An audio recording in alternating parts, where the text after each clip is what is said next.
Sweet. All right, let's do it. What's going on, everybody? We should be live. Welcome to our second ever Liquity Live edition. I'm joined by some very special guests from OlympusDAO. We're here to talk about all things Olympus, all things Ohm. So hopefully we can cover some cool topics and educate some of the new people who are not familiar with Olympus. Before we get started, this thing is actually live. So if you happen to be in the chat or in the audience and you're listening and you have some questions you want to ask, just drop them in the chat box and we'll try to work them into the conversation. But with that out of the way, let's do some introductions. I'm Colton. I'm the head of growth at Liquity, and I'm joined by Abby and Glue. I'll let you guys introduce yourself. Feel free to take it away. Yeah, what's up, guys? I'm Abby Pup. I'm policy team leader at OlympusDAO. So I'll get into that specifically what that means before, but I kind of manage the bonds and the treasury and everything like that with our team, along with Glue. Yeah. Hey, everyone. Glue Eater over here from OlympusDAO. I'm one of the folks that leads up the partnerships team in our DAO, maybe more commonly known as business development. So it's awesome to be here, and we've had the pleasure of working with Colton and the Liquity team for quite a bit. So happy to be on here and talking. Yeah, awesome. And before we start talking about Olympus, I would love to hear how each, to the extent that you're comfortable going over it, like how each of you ended up, one, working in the crypto space, but two, with OlympusDAO specifically. Shall I start, Abby? So I've been in crypto for quite a bit of time. Actually started as a miner. Was really fascinated by Bitcoin. Got shielded, in my meat space job by a Bitcoin maxi, and didn't like it, and then ended up reading the Ethereum white paper and thought that was really cool. So I ended up mining some Ethereum for some time. Did the whole DeFi summer thing. Was around ever since MakerDAO had single collateral DAI. It's funny enough. And I found Ohm in a Twitter thread, like I think it was Viscontes and Masari had posted about this like new generation of algo stables, and admittedly I had skipped all of whatever algo stables 1.0, but I thought the ideas behind Olympus were really interesting. I joined after the token went live for public sale, and then I ended up joining the DAO right when they launched. Kind of just hopped in, was generally interested. I come from a background of just operating generally. Founded a few things in my normal life, and thought it was really cool to get to contribute in crypto. So kind of happened upon all this stuff. Yeah, and I actually have similar backstory, at least in terms of crypto, and then also in Ohm, getting into Ohm. I happen to also have started my crypto experience mining Ethereum specifically, and still have a small miner heating my house to this day. And I also got into Ohm through, I think it was a Viscontes Twitter thread. I think he was like the #1 guy, it seems like, for getting people into Ohm in the early days. Thread. Yeah, seems like it. He's definitely a big champion of Ohm. I love it. And so that's how I became an investor into Ohm. I kind of bought it in day 2 or day 3 or something like that, like a long time ago, back in April, and which is like an eternity in crypto, it seems. And I joined the DAO actually out of interest for a certain locking mechanism that was being proposed by Zeus to implement in Ohm, which actually didn't end up becoming a thing, but it sparked my interest in kind of contributing to the DAO, and then it kind of just like spiraled from there to, from being like an active contributor to being more and more involved in everything. And yeah, I actually have I have a day job, but it's becoming less and less of the priority as I kind of get more and more engrossed into well, Olympus, but then also just in DeFi in general. Yeah, that's awesome. So Viscontis, either knowingly or unknowingly, is actually the #1 lead recruiter for for OlympusDAO. Yeah, I'm pretty sure that's the case. It's wild. Definitely. Yeah, very true. Z Prime and others is really coming through. Yeah, that's awesome. Shout out to him. So let's get into it. Let's get into the hard stuff. So You guys can tackle this however you want to, but I think it'd be really helpful for the Liquity community specifically to just go over at a high level. What is Olympus, and then maybe what is Ohm, and what are the two like trying to achieve, or really what is Olympus trying to achieve with Ohm and all of its other products? Yeah, I'm happy to I'll start. go. Olympus. Yeah, you go for it. Sorry. Okay. Yeah. So at a really high level, Olympus is creating a DeFi native reserve currency that's not bound by a peg, but instead backed by a set of reserve assets, and it achieves this through unique bonding mechanisms that I'm sure Abby Pup can go into in more detail. But at a high level, OlympusDAO has a singular product slash token that is called Ohm that can then be staked to receive SOM. And I'll let Abby fill in some stuff behind that, maybe some more detail. Yeah, for sure. So, the goal of Olympus being to be the kind of reserve bank, the central kind of Federal Reserve Bank of crypto, which means that it, like Lou says, you know, has a backed reserve currency, and what that means is that it mints a token which has intrinsic value backed behind it, which in many cases is stable coins, which is cool. But the main difference in the goal of Olympus is that we want to be backed by crypto native assets, meaning Ethereum or Bitcoin or some other tokens that are representative of not the U.S. government, but of the the DeFi space.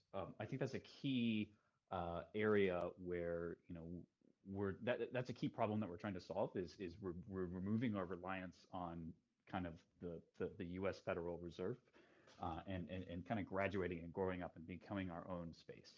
So that's kind of the high level goal of Olympus. Yeah, totally. That makes sense. And this might be a bit of a curveball question, and if you don't have like an answer prepared for it, we can just skip it. But what do you think like the primary difference between a reserve asset like ETH and a reserve asset like Ohm would be, just for the big ETH heads out there? Yeah, heck yeah, man. I love thinking about this because there's been a lot of discussion about like ETH as ultrasound money or ETH as or sorry, ultra hard money, not ultrasound money, ultra hard money, and like is it a currency? Is it not a currency? And the main like reason I would say that it's not a great currency is because there's well kind of nothing kind of backing it itself. It kind of doesn't have. I mean, its intrinsic value is just kind of itself, which is cool and neat, but it just doesn't lend itself to like a lot of faith there. But then also, there's no. I guess there's nothing really guaranteeing that it is a good unit of account and a good way to spend in that like you can't be sure or you can't have reasonable confidence that your purchasing power of holding ETH will be constant over time, which means like if like we always talk about like buying bread with US dollars, like or something, the equivalent to that is, you know, if you hold and buy, or if you buy bread with ETH today, could you buy the same amount of bread with ETH tomorrow or 10 years from now? Like it doesn't make a very trustworthy like currency from that standpoint. So it's a good asset. And the difference is that it has use and you can use it for things like as a gas token, for example. It's like very, very good. So it's a store. It's a decent store of value in that sense. But I guess the stability of it is not very well known over the long term, as we can see. So that's I think a key difference between like what Ohm has in terms of its goals and what Ethereum has in terms of its goals. And just to come behind the comment there about, I'm sure listeners are wondering as they look at like a price chart of Ohm. Something we didn't state as we described it is Olympus is still in the early days. I think we're about 7 months in now, as Abby Pup alluded to. And I think with that, we're currently in an expansion phase. So similar to how thinking about the early days and early years of Bitcoin, the way the token is distributed right now is just it's seemingly very fast, and I think you can associate that with the staking rate. So yeah, I think everything Abhipap said is also I shared sentiment on my side. The one thing I wanted to add, and I said this on StakeDAO's podcast, um, the interesting part of cryptocurrencies, I think to date, is that they're all defined by a social consensus. I think, and even when we talk about like meme coins, it's all defined by the idea that everyone's going to hold and no one's going to sell, but the only backing of these tokens in many ways is just the societal belief that no one else is selling. And that is fundamentally not what Olympus is chasing, because we are backed by true value with this known basket of assets. Yeah, I totally agree. And I think that's a perfect time to start pivoting and discussing the sort of expansion phase and how Olympus backs Ohm. So, not long ago, LUSD bonds and LUSD Ohm bonds were added to Olympus, and they were a massive success. I think it caught not only us off guard, but it probably caught everybody at OlympusDAO off guard too. I know Jaws, and for all the Ohmies, you'll know who Jaws is. Everybody else probably like, who is that? But, he was constantly tweeting the updates like, guys, slow down. This is insane. Like, the DAO started really absorbing, or the treasury really started really absorbing a lot of LUSD. And you hinted at an expansion phase earlier. So I think it'd be cool to touch on, how that expansion actually works and where these bonds sort of play into that and how they play into, the different assets that back Ohm. Yes, we definitely accumulated LUSD. A lot of it, faster, and very quickly. And, even our wildest dreams. There's an internal explanation for that. I mean, not internal, but there's kind of a detailed explanation that I won't necessarily get into of why like our capacity for LUSD was so much higher in reality than we had anticipated. It was related to our like Ohm token price suddenly kind of skyrocketed at the same time, and it affects our bonding mechanism. Won't get into that, very detailed.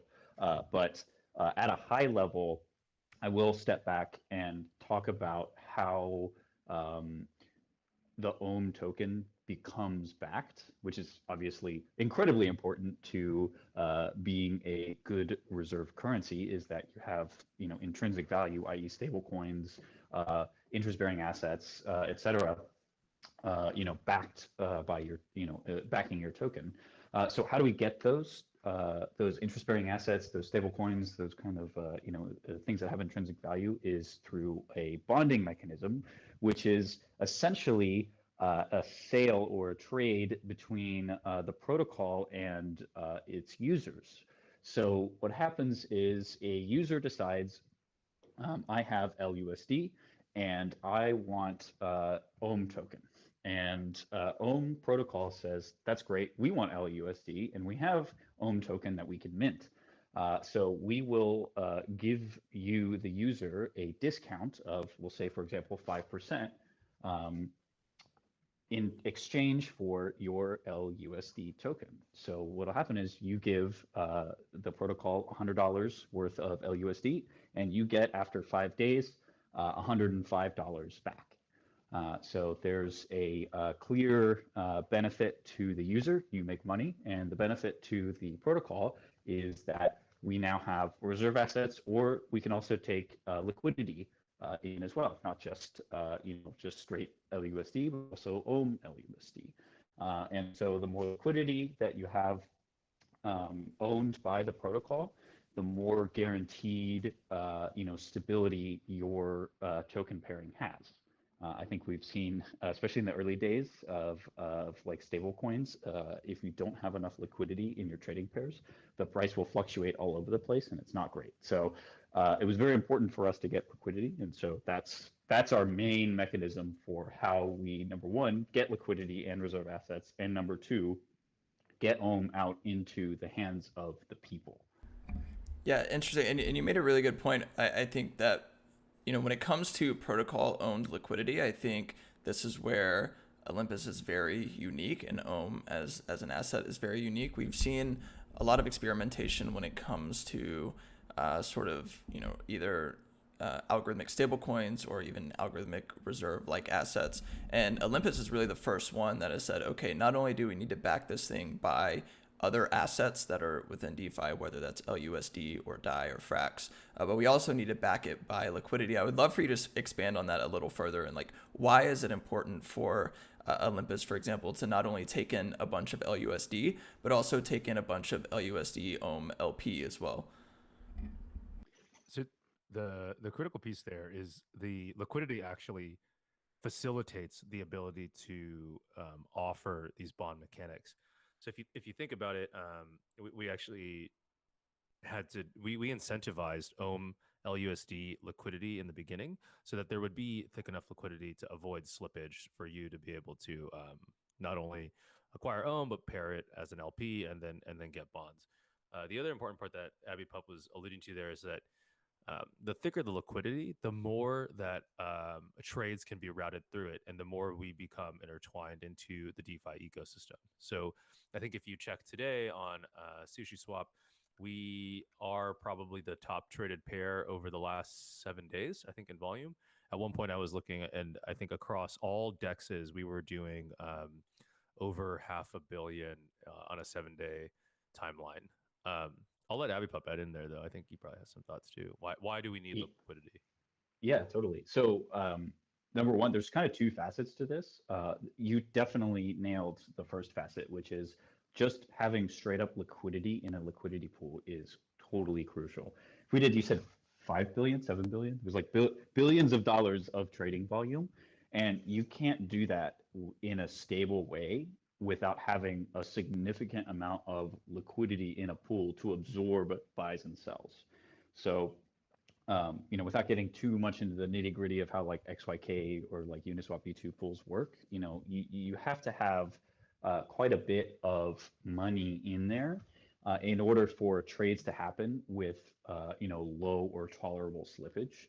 And low price impact, because if someone comes in and they say, I have, 1,000,000 LUSD and I want to buy, Ohm with it, and they do that, and there's no liquidity in there. Maybe they'll only get, $700,000 worth of Ohm, and they've lost 30% of their investment like right away. So that's the consequence of having too low liquidity just in a liquidity pool itself. That's the first facet. More liquidity always equals less slippage, more better.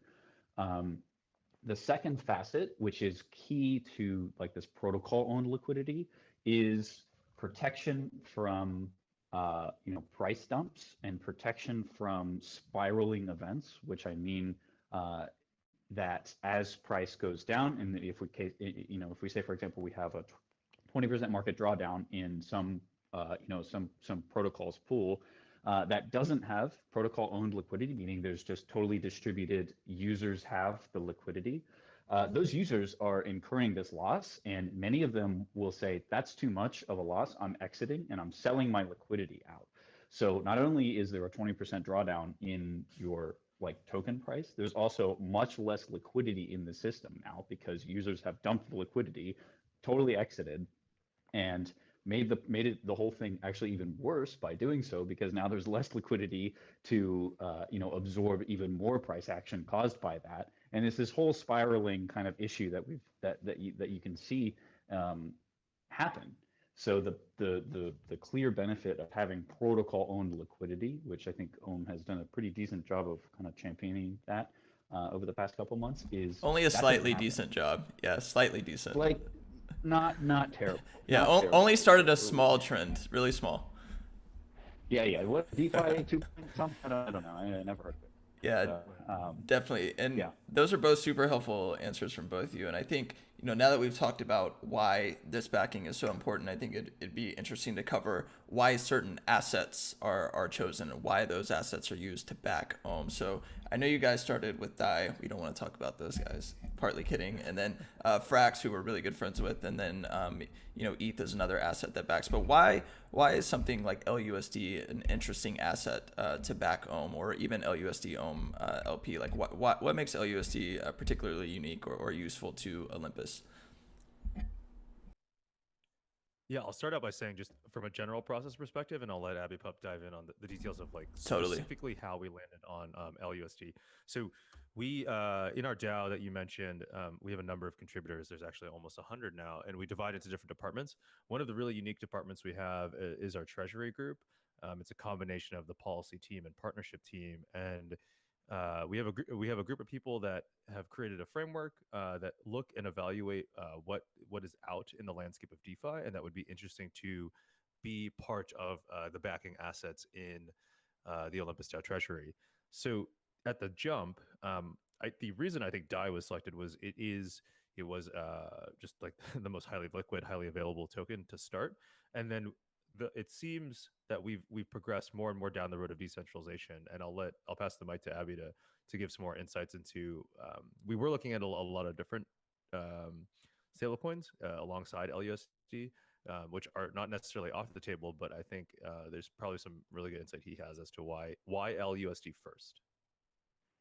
Yeah, totally. So, one of the ways that you can think about, how we choose how we choose a stable coin is eventually we want, many different kinds of currencies, assets, like I said before, in our treasury, but we got to prioritize because we only have a certain amount of kind of capacity for buying this stuff at a time.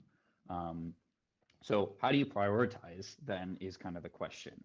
And so the treasury group that Glue was talking about meets, and we have kind of a framework that we use to evaluate, okay, so is this a very stable asset especially in the case of a stablecoin, that's very important. So what's the beta value for it? Is it high, low? And another is how is the community? Is there a good community behind it? Is there a lot of active partnerships going on with it? How usable is the token? Everything like that. And in my opinion, probably the most critical is how safe of an asset is this from a regulatory standpoint and from a decentralization standpoint. I think we've all kind of heard or experienced or seen, the environment of huge regulatory discussions happening, and especially there's a bill passed in the United States, or I guess it wasn't passed yet, the infrastructure bill that was like talking about how everyone involved in crypto is a broker, and you have to like KYC everyone. Everyone's got a KYC. It was like it's insanity. So how do we protect ourselves from people who want to like pass a bill like that is through decentralization. And I think we can all agree that is where LUSD shines brighter than like the brightest star is the decentralization. We try.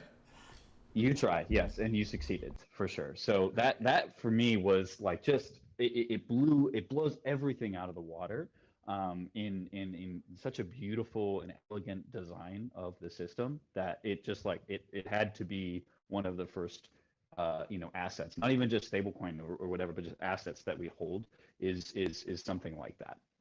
Yeah, and I partly also already knew the question or the answer to this question before I asked it because I was part of the whole process. So, but I just wanted you guys to elaborate on it a bit. And I think the other reason that LUSD ended up being very interesting outside of just the decentralization aspect is because it can still contribute to this sort of protocol owned, we'll just call it value in general, by presenting just sort of native yield earning opportunities, right? So we have this stability pool mechanism, which also makes it really appealing for the treasury because that LUSD, which I think through TAP 5, which was recently passed through Olympus governance, can be used to actually deposit to the stability pool, earn LQTY, and also accumulate ETH whenever liquidations occur. So it was kind of this this perfect double-edged sword, as you mentioned, where, the decentralization aspect was really valuable for you guys, but also, this sort of native yield earning opportunity to continue to bring sort of revenue to the treasury. So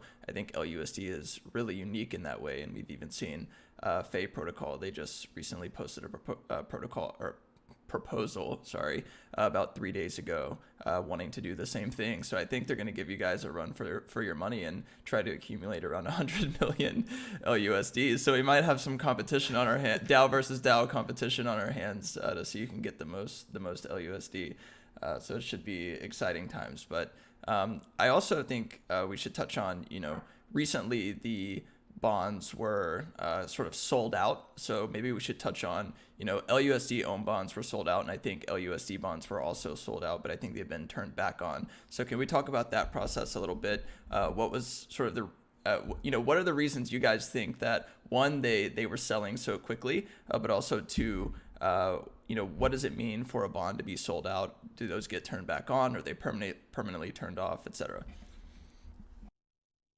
Yeah, the first part of that is how were they accumulated so quickly? And I alluded to it before. It's kind of related to our own token price action, but our capacity for purchasing assets like LUSD from users, from you all, is greatly impacted by the price of our token, and it has to do with our kind of the profit that we take from the sale and everything. But just kind of suffice to say that the higher our price goes, the more we can buy the token.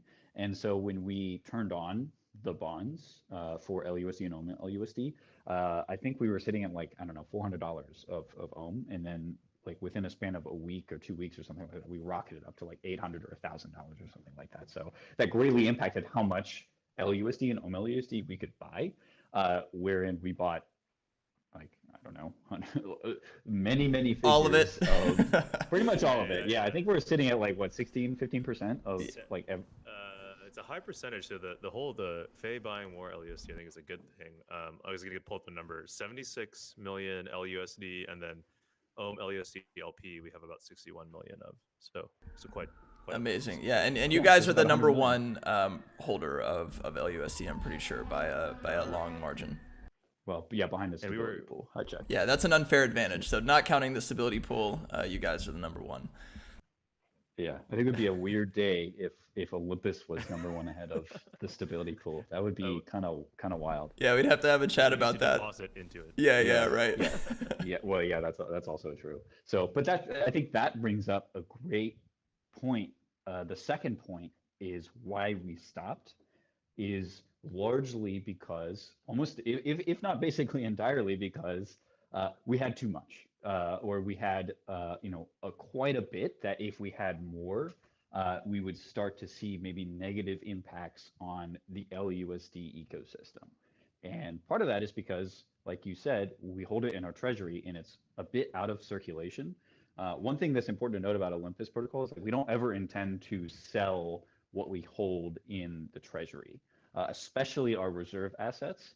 We're here to be kind of the ultimate diamond hands of DeFi, where what we have is a good thing. We have all these assets that we've deemed really amazing assets, and we don't ever see a reason to sell them beyond just some absolute doomsday scenario, Ohm price going to zero or something like that. But inshallah, that never happens. So the point is that LUSD that we hoovered up, we sucked into our protocol, is basically destined to sit in the stability pool, and then eventually kind of leak out with the stability pool mechanics.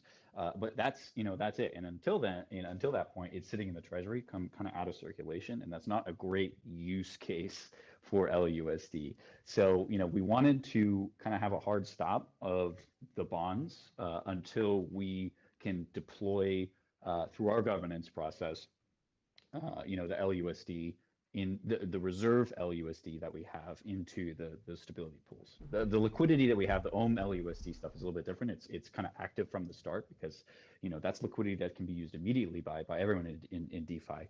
But especially for that reserve LUSD, we gotta do something with it first before we can kind of start taking in more. But 15% is quite a lot of your currency to just be kind of off the market. For sure. I'm sure you can appreciate that. Yeah, definitely. And we've had, a couple of community members bring up that, and, it's a good point, right? If it was completely removed from the market, it would be a little bit weird, especially in times when there needs to, or when there's a lot of LUSD demand, but none of it can be bought because it's just sitting on the balance sheet or whatever. But I do think that's why something like Tap 5 is so important, because it hints at Olympus's willingness to be an active participant in an ecosystem and really help the people or the projects that they collaborate with. And so, moving that reserve LUSD into the stability pool makes it extremely useful in some ways that are, you know, beneficial to the ecosystem. So it wasn't like Olympus just turned into this black hole and we'll never see that LUSD again. It'll be used productively. And then we also have the LUSD Ohm pool, which is super massive right now, which is also fantastic for LUSD liquidity. And, you know, I meant to do this before I asked some more questions, but also regarding the LUSD Ohm pool, we have to give a massive shout out to the Alchemist team who helped set up the Crucible and bootstrap that pool with the rewards program on really, really short notice. So shout out to them for helping us get that up and running. And for those who participated, of course, we greatly appreciate it because that pool was awarded with LQTY, Ohm, and some missed tokens. So shout out to them. Yeah, I want to come behind that and say that is a true signal of the future of DeFi right there. DAO to DAO to DAO collaborations. Yeah, it was pretty crazy. Like literally within 4 or 5 days, like we figured out, oh man, we need a way to get this reward contract set up. And then Alchemist came in and saved the day with their Crucible. So again, huge thanks and shout out to them. So the next topic I wanted to touch on. So we've talked about, you know, protocol and liquidity, how Ohm is back. We've also talked about, you know, how bonds work at a really high level. So let's talk about Ohm staking. So what purpose does this serve for the entire protocol? Why can people stake Ohm and get this crazy high APY? Where does that APY come from? And then as an Ohm holder, you know, what are the benefits to me for actually staking? Yeah, totally. So I think everyone here can, in listening in, understands, you know, the more of a token you have out in existence, the less it's worth. And maybe not even token, the more anything you have in existence, basically supply and demand says it's worth a little bit less, maybe. So what that means is every time we bond, you know, an asset, so we take in LUSD and we mint Ohm and we send it out into the world. Now there's more Ohm in existence. And the people who are holding Ohm and using Ohm now are what's called diluted. And that means that, you know, assuming the market cap of Ohm stays the same, now there's more Ohm in existence, so your price kind of goes down, which is not really the point of Olympus, is to be down only. And so that's where the staking comes in. And again, at a very high level, the idea of staking is to counteract, at least during the expansion phase, the point is to counteract that dilution from the bonding mechanism, so that as any good solid reserve currency, you know, would be, your holders of your token have a stable buying purchasing power over time. So that's like the very high level of what staking is and how it protects our users and our holders of Ohm. You stake your Ohm, and you get Ohm rewards every 8 hours in exchange for holding Ohm, basically, and kind of a bit as a thank you, as a kind of reward for you know, using the protocol. Perfect. And, you know, we've probably hinted at it several times throughout this whole conversation, but I think we should maybe touch on it one more time just to be clear. So right now we know that Ohm is in this expansion phase, and we know eventually it won't always be in this expansion phase. It will eventually slow down. So where does the sort of yield come from for staking, or how is the current expansion phase justified? Am I wording that correctly? Like, as money comes into Olympus, where does the sort of expansion come from? Is it per dollar that comes into the treasury? Is it per like 50 cents? How does that work? Right. That's a great question. That's probably one of the first questions that people will ask after they see you'll get 8,000% APY and a used car. Your Ohm. Yeah, exactly. And, you know, we'll clean your house and do your taxes for you, whatever. No, we won't do any of that. Sorry.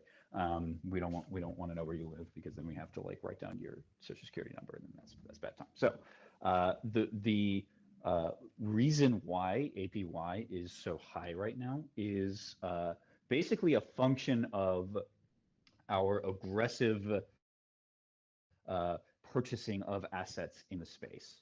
like I said before, staking exists at least, at least right now during this expansion phase, what we've been talking about, because we need to protect the holders of, of our token, and because we are so aggressively purchasing and bonding assets, there's a lot of Ohm that's going out into the world through bonding, which doesn't help our stakers.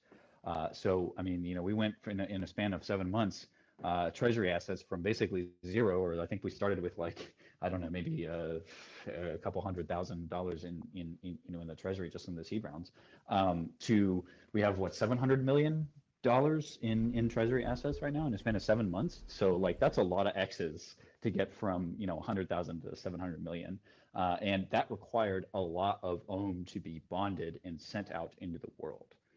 So that's the justification why we need to have such a high APY for staking, and I tend to use that as kind of the main counter to the point of Ohm's a Ponzi, Ohm, unsustainable APY, token value go up, they're gonna rug pull, blah blah blah, whatever.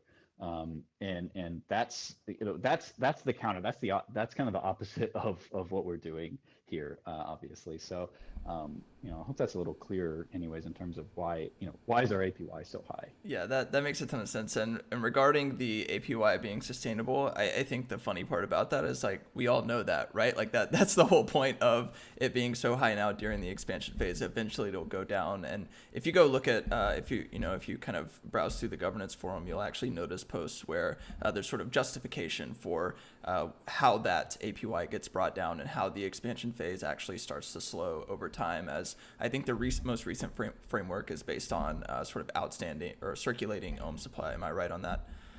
Yeah, it's total Ohm supply, exactly. So that's actually born, and a lot of these kind of communication tools that we're having about APY and where it's going is born out of the community discussions that we've had. For example, when the last time we reduced our reward rate, which is basically, we'll get into it, it's the APY. The last time we reduced our APY, there was a lot of discussion in the forums and in our Discord about notification of this and where is this detailed in our plan. And as a direct result of those discussions, the next time we had our reward rate reduction, we were ready with a plan and a framework, like you said, Colton, of how does our APY decrease over time. And it does based on the total supply of Ohm in existence. And so I guess specifically the reason that it's based on total supply is because that's our one really well-known metric. It's guaranteed metric for, okay, we know eventually if we reach if we have a certain APY for a certain amount of time, we will get to 10 million Ohm in existence. So what should our APY be at that point in order to start curving off this emissions, the emissions of our Ohm? And so, as we increase our total supply, we will decrease, exponentially our APY. So I don't remember the exact number. It's been a little while since I actually made that chart. I think it's like by the time we get to 1 billion Ohm in existence, APY is like 1% or something like that. So it goes down quite. It's actually higher. Bit. It's between 3% and 6% even at 1 billion supply. Oh, word. Yeah, cool. So that might as well be 1% in DeFi, right? Like nowadays. Yeah. That's boomer talk. The thing to add to Abipup's comment there about like and what you mentioned there, Colton, about the APY going down over time, I think the thing that our community has started to understand is that it's actually it's like as the risk that are associated with any DeFi protocol go down, that as do the rewards. So it's more of like the emissions tapering over time, because it just the earlier users of the protocol were rewarded more with higher APY, and that's kind of adjusted as time goes on. And as Abhipop mentioned, that's measured by the total circulating supply. Yeah, I think that's a perfect example. And even anybody who's been following Liquity since our launch, we had a very similar dynamic with the stability pool and how the stability pool rewards work. So whenever we first launched, these rewards were really high, and LQTY was still fluctuating in price. And so the stability pool ended up being the primary use case for borrowing LUSD, just because the APY was so high. And over time, it started to taper down as the rewards tapered down, and it will continue to do so until the stability pool is mostly used for what it's supposed to be used for, instead of just as a place to earn yield. So I think a lot of projects go through this and realize this. It's like part of this very necessary bootstrapping phase. It's only whenever you start to promise things for way longer than you need to is usually when it becomes an issue. But if you have a clear framework for how this stuff gets reduced and then how this stuff starts to work over time, I think people can have more reasonable expectations about how to interact with your project and how to use it. We've already hit 40 minutes. That flew by. So really, we don't have to spend too much time on this. But before you guys go, I want to give you guys time to shill the sort of latest product underneath the OlympusDAO banner, and that is Olympus Pro. So let's talk about Olympus Pro a little bit. What is it? How did this come about? And how is it useful for some projects within the space?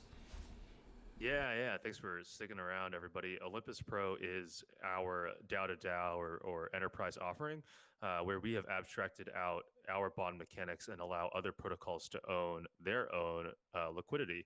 And this is where, as Colton alluded to before, the DeFi 2.0 meme was born. With our bond mechanics, protocols can define how much emissions they want to spend, and instead of kind of wastefully spending on liquidity mining, they are able to direct their emissions for liquidity mining towards a bond program and capture their own protocol and liquidity. Right now, we're deployed on Ethereum and Phantom, and we have quite a number of partners, actually so many that I can't even list anymore. But to date, we have allowed protocols to bond $11.5 million of liquidity. So it's been an exciting time, and it's been awesome to get to partner with and meet all the different protocols throughout DeFi. Yeah, and you guys have had some endorsements from our friends over at Alchemix and our friends over at Frax. So there's a lot of cool projects in the pipeline, and there's a lot of cool projects that are participating in the program. And I think, it's a really interesting dynamic. Liquidity mining is what sort of started all of this, right? When Compound first launched their liquidity mining program, it kind of sent DeFi into the stratosphere, I guess you could say. And now we're starting to think about, okay, how can we do liquidity mining more effectively? And Olympus kind of proved like maybe owning your own liquidity is a viable route, and it's the route you want to go down, because some of these projects, especially new ones, they have a hard time bootstrapping liquidity. And so for them to be able to instead of rent that liquidity, own that liquidity, it could be a really interesting solution for them. And since we're low on time, we'll skip really quickly to the last topic. I'm sure there's people listening to this conversation thinking, okay, OlympusDAO sounds cool. What is the best way to get involved from going from this conversation to being an active sort of member of the DAO, or somebody who's helping out or whatever? So the number one way to get involved in Olympus is to download Discord if you don't already have it, and get involved, get into the Olympus main server, which is our community server, and then also if you're so inclined, you can get into the OlympusDAO server, which is kind of a separate server. And it's open to anyone. You don't have to hold Ohm.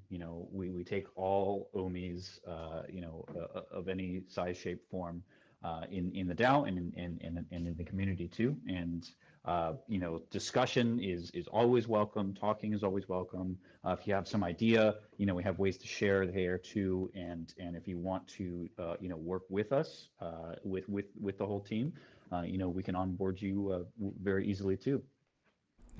Amazing. And our website is OlympusDAO.finance. Awesome. Perfect. And I mean, the rumor is that if you're a Liquity user and you hold Ohm, you get priority treatment. So I don't know where I heard that rumor, but I think it's probably true. But anyways, thanks guys for taking the time to come on. This was an awesome conversation. That 45 minutes went by extremely fast. So appreciate taking the time. Is there any other things you guys want to shout out before we close it out here? This was an awesome conversation, Colton. Thanks for hosting, and we're excited to share the next set of products coming soon from OlympusDAO. Awesome. Yeah, likewise. Thanks a ton, Colton, for this up. You're the man. Of course, anytime. Thanks for everybody listening in. The recording will be everyone. live. Happy bonding, happy borrowing on Liquity, and we'll see you all next time.